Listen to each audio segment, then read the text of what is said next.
আজ হলো রবিবার আর আদিশ্রীর স্কুল ছুটি। আদিশ্রী বাড়িতেই রয়েছে, আমার সঙ্গে সঙ্গেই ছিল।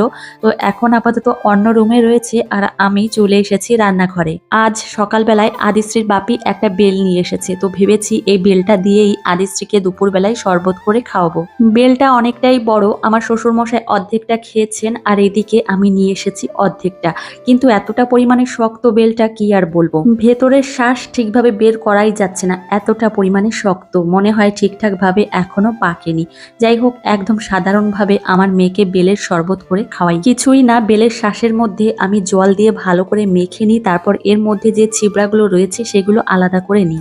এইভাবেই আমি বেলের শরবত তৈরি করি। এখন যে পরিমাণে গরম, তাতে করে আমার মেয়ে এক গ্লাস বেলের শরবত খেলে ওর পেটটা বেশ ঠান্ডা থাকবে আর ও বেশ স্বস্তিও পাবে। মেয়েকে বেলের শরবত খাইয়ে দিয়ে তারপর ওকে স্নান করিয়ে নিয়ে চলে এসেছি রুমে। এখন ওকে আমি রেডি করিয়ে দেব। আর দেখো, রেডি করাতে আসলে ও কত দুষ্টুমি করে।